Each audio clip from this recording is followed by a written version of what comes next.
хүндэт аялагчдаа хангалын аялын жимд тавтаа морилно. Манай сониучин хэрмийн сонирхолтой аялал эхлэхэд бэлэн боллоо. Би Монгол Улсын их сургуулийн экологийн боловсролын төвийн эрхлэгч Сүнжлмаа гэдэг хүн байна. За миний хувьд бол Германы олон улсын хамт ажиллагааны нийгмийн спец төслийн захиалгаар хан эдийн усын тусгай хамгаалалтаа газарт хүүхдүүдэд байгаль орчныг илүү ойроос таниулах, тусгай хамгаалалтаа газар нутгийн ачаал бүгдлийг ойлгуулах. За тэгээд хүн ер нь бол мэддэг юм хайрладаг учраас тэр хүүхдүүдэд өөрийнх нь насны онцлог тохирсон хэлбэрээр маш сонирхолтой тэр аяллаа хөтөлбөрийг бий болгох юм зорилгоор сониучин хэрэмний сонирхолтой аялал гэдэг ийм танин мэдхийн ийм аяллаа хөтөлбөр боловсруулсан. Хангал нүүр дэх экоболовсролын кемп 4 дахь удаар зохион байгуулж байна. Хэнти аймгийн Сумын сургуулийн хүүхдүүдэд 3-4 хоногийн хөтөлбөр боловсруулсан. Одоо сүүлийн 3-4 жил. Тэрний ягаад чухал вэ? Дараа үеийн хүүхдүүд одоо байгальтай харилцааны дахиад яг зөв хандлага өгөх их чухал байна. За энэ хөтөлбөр маань ер нь болвол нийт бараг 10 өдөр үргэлжлэж болохоор ерөнхий концепц нь гарсан. За тэр дундаасаа нэг өдөр нь хүүхдүүд шилжих юм бол ойдоо танилцсан. Нөгөө өдөр нь нууртай танилцсан. Өөрөөр хэлэх юм бол усны тухай илүү ойлголттой болно. Ахаад нэг өдөр нь Монгол ахуйтайгаа танилцсан. Октод нь болохоор магадгүй үнээс хааж үзэн. Бүгд нь одоо өхөр тэрэг энэ төр хөллөө тэ ойроос аргалт үзэх ч юм уу.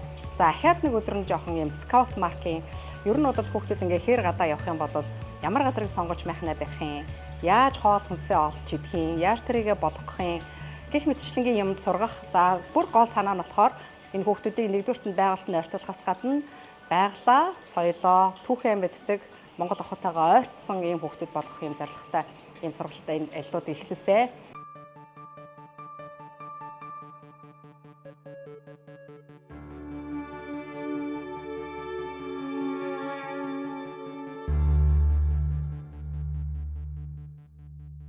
Манай хан хэнти бол баг Монголын хамгийн гоё жишээ байгаа. Миний ойлголтоор одоо 5 ийм MSST гэж ийм мэдээлэл сурталчилгааны төв байгаа. Тэгээд тэр одоо манай хамт олонны хүмүүс их дэмжлэг үзүүлэх, тэдний ажил сайжруулах, тэгээд бас манай одоо байгаль хамгаалагч нар оролцох хэрэгтэй. Тэгээд бид манай сургалтууд бас одоо энэ хавийн сургуулийн багш нар хэдэн багш нар оролцсон. Тэгэхээр ер нь гадаадын орнуудад ч гэсэн тусгай хамгаалалтаа газрыг, байгалыг ер нь хүнд ойлгуулъя гэх юм бол тэрийгэ таниулдаг. Тэгээ олон нийтэд хүүхдэд нээлттэй маш гоё одоо хөтөлбөрүүдтэй байдаг. Тухайн хөтөлбөрөөрөө тухайн газрынх нь онцлог юу гэдгийг, яагаад тэрийг хайрлах ёстой гэдгийг ойлгох юм хөтөлбөртэй байдаг. За яг энэний дагуу бид нар одоо энийг ингээ боловсруулсан.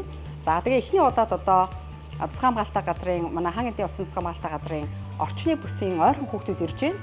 Явандаа бидний зорилго бол Монгол орны өнцөг болон болгоноос хүүхдүүд хурж ирээд энд үздэг байгаасаа гэж бодсон. Хангал нүүрийн тент одоо ийм 2 модон байшин байгаа. Тэгээд хэдэнгээр тэр одоо жинхэнэ эко боловсролын кемп тэ баг ийм цуслан шиг тэ одоо жинхэнэ байшин бариад тэ тэгээд нойл, душ, галтгоо бүгд тэгээд байнга ажиллуулах тэ баг хавраас намар хүртэл ажиллуулах олон хүүхдүүд зөвхөн энэ Хэнти аймгийн ойрхон сумууд биш бас Улаанбаатараас бас өөр аймгаас хүүхдүүдийн боломж өгөх гэж мөрөөдөл байгаа. За тэгээ энэ Хэнти энэ чиглэлийн одоо нэг онцлог гэвэл энэ чинь одоо бидний түүхийн одоо үлгийн нутаг шүү дээ. Тийм учраас түүхтэй холбоотой, соёлтой холбоотой олон сайхан газрууд байдаг. Тэгээ эхний удаад бид нарын энэ байгаль орчны хөтөлбөр маань одоо ийм байгаль орчны байжгаад явандаа доктортой хөгжлийн боловсролын агуулгаар өргөжөөд тэгээд цаашлах юм бол түүхийн соёлын юм хөтөлбөрүүдтэй болох юм.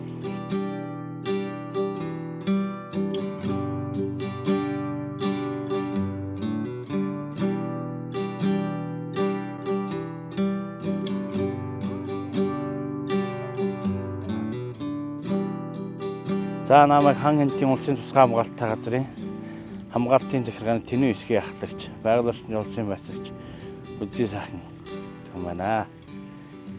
Тэгээ манай энэ кемп чинь одоо 3 дахь жилдээ хүүхэд авж байна. Жил болгон хүүхэд авж одоо экологийн боловсрол олгох талаар бид нэр 5 өртөөчилсөн сургалтын юу байгуулаад одоо ингээд хүүхдүүд маань ингээд сургалтандаа бэлэн болоод байж байна. Хүүхдүүд их дуртай ер нь ирсэн хүүхдүүд явахгүй гэдэг чинь манай юун дээр ирэнгүүтээ их гоё байна. Тэгээд энэ сайхан байгаад ирсэн хүүхдүүд ерөөсөө үд сарах, сонирхох юм аюул их юм асуудаг юм биднээс одоо энэ манай хангал нуурга сайхан нуураа нууранд ямар амтан амьдэрдгүй ямар шууд байдгүй бүгдийг мэдээлэл бид нар манай сургагч багш нар байнга өгч ажилладаг. Ер нь хүүхдүүд юмыг ер нь дандаа багаас нь заагаад өгчүүл ер нь өсөх тусмаа ер нь одоо хүүхдийн ой тогтоод маш сайн байдаг. Тэгээ ер нь их сурталчлагч гэж боддог. Хүүхдүүдийг ер нь цаашдаа юмыг ер нь их нөгөө эцэг ихтэй очиж ч юм уу тэгээ сурчлагын ажилдаа сайн гэж боддог хүүхдүүдийг. Бүх монголчууд мэддэг ийм эко боловсрын жинхэнэ төв байгаа. Тэгээд нэг ийм best practice жишээ тий. Одоо өөр баруун Монголоос одоо Говьоос өөр хамгаалтын захиргаан хүмүүс ийшээ ийм танилцуулга аялал хийн. Тэгээд яг тэрнүүдийн одоо өвөрмөц анхаардаг яг ийм кемп хийх гэж мөрөөдөж байна. Магадгүй энд бас ийм сургалтын төв байж болно тий. Одоо өөр хамгаалтын захиргааны одоо мэдээллийн төвийн менежерүүд ийшээр тэгээд хамт юу төршлөх солилцох сургалт маягийн төв хэрэглэж болно. Модны талаар тэгээд хөшөөч нь цэцэг навчны нэрийг мэдэх гээд бас дээрс нь хөгжилтэй тоглоомнууд тоглосон. Энд чи ирээд их олон юм суулсан. Тэр бүх юмнуудаа очиод нааша ирээгүй ангийнхаа хүмүүс бүгдэнд нь маш дэлгэрэнгүй сайн хэлж зааж зөвлөнө. Энд ирээд ер нь бол маш их хэмиг сурч авсан. Хорхой шавжны талаар гэл зөндөө их. Ер нь усаа хайрлах гэх мэтчлээ ер нь мэдж аваагүй юмнуудаа бүгднийг ер нь баг мэдэж авсан. Найзуудаа хогоо амжилж хаяарэ гэж. Бас нэрсэн байгалаа хайрлах сураарай. Усаа гамнаарай л гэж хэлсэн тий. Бид байгалийн хамгаалалт бидний ч гэсэн оролцоо маш их хэрэгтэй байдаг юм байна.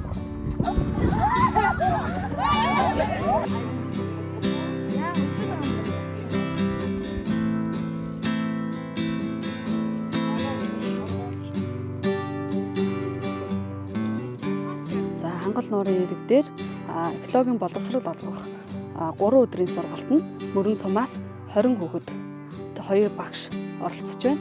За энэ сургалтаар хүүхдүүд маань маш олон зүйлийг сурч мэдсэн сайхан өр өгөөжтэй сургалт боллоо. За энэ үйл ажиллагааг зохион байгуулж байгаа Ханг Энтийн улсын засгийн хамгаалалттай газар Германы олон улсын хамтын ажиллагааны нийгмийн хамт олондоо маш их баярлалаа.